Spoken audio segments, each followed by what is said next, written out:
Today I'm going to be working on a 2015 Toyota Corolla stereo unit.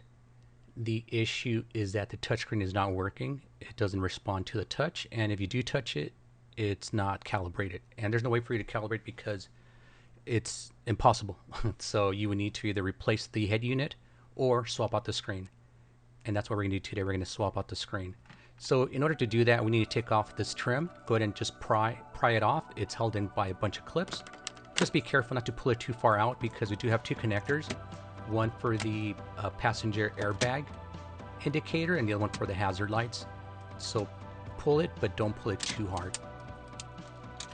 And then once it releases, we could go ahead and unclip these two. This one here, which is your hazard lights, and then this one is for the airbags. Go ahead and take these two out.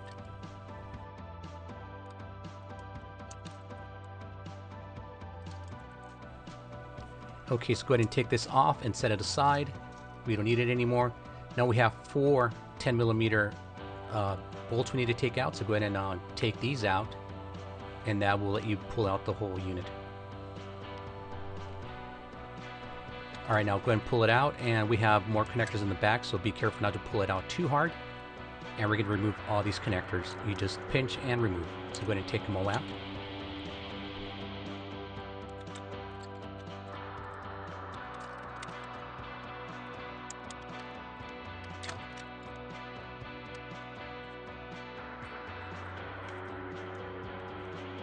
Now we're going to go ahead and remove this cover, and underneath the cover we have two ribbon cables that we need to disconnect in order to separate the digitizer from the actual unit.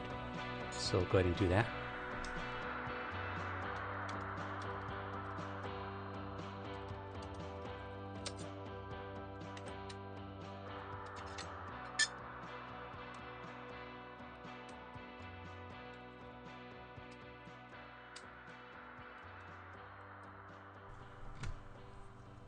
Okay, so now we need to unclip this plastic piece, but before we do that, there are two screws that we need to take off. Otherwise, you won't be able to remove that front cover. So take off these two screws. Once you do that, go ahead and just carefully unclip every single clip. And it took me a while because they kept on reclipping. So just take your time, and you'll be good to go.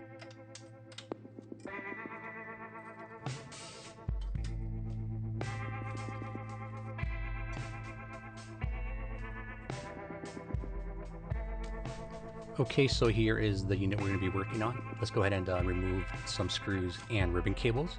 We'll start by taking off these four screws.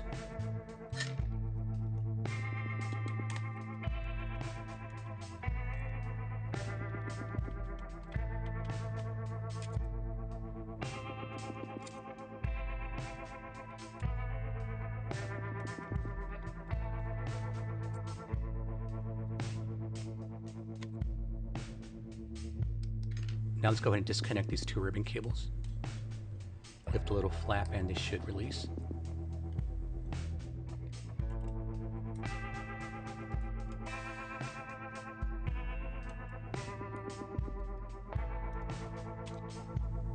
And this one up here.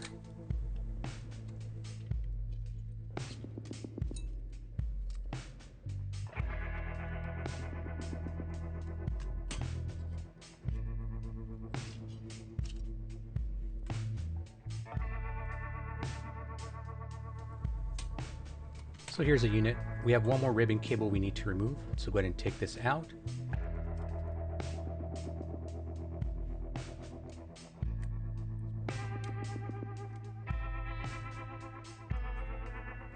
That whole plastic shroud just kind of clips in place too. Take this off. That's your digitizer there. This is the actual LCD, so try not to touch it, or else you'll get your fingerprints on there. And let's take this one apart. And here's the replacement I got. I got it on Amazon for I think $15, but as of recording of this video, it is not available anymore.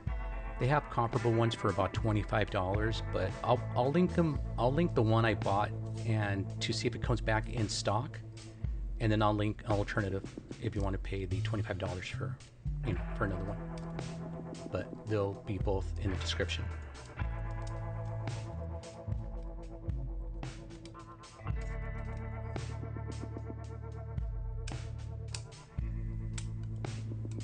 went ahead and put the new one on there, and just do everything you just did in reverse, and you should be able to.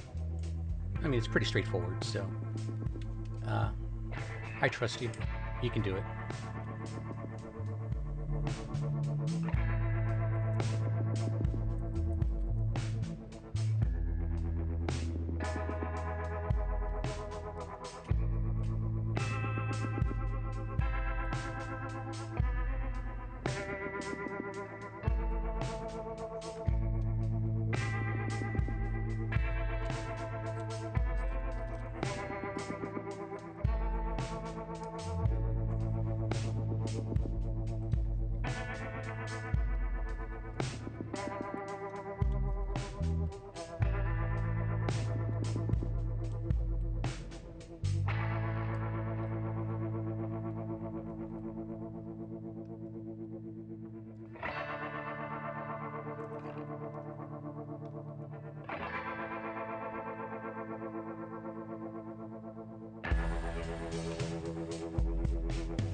And we are done. Let's go ahead and test it.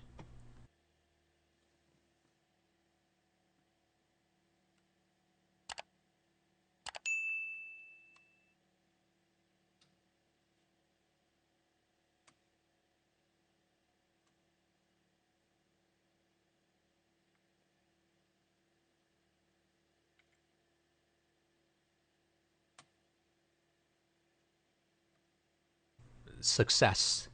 Everything works as it should. Very responsive. It doesn't. There's no dead spots. I mean, the best $15 I've ever spent. The dealer would have charged you between $500 to $600 just to replace this, but they would replace the whole unit itself, not just the digitizer. So save yourself that money and do it yourself. It took me a couple of hours, and as you can see, it's pretty straightforward. You just got to be patient, and you'll have a working digitizer too. So hope you learned something, and if you did, please remember to like and subscribe, and I'll catch you in the next one. Take care.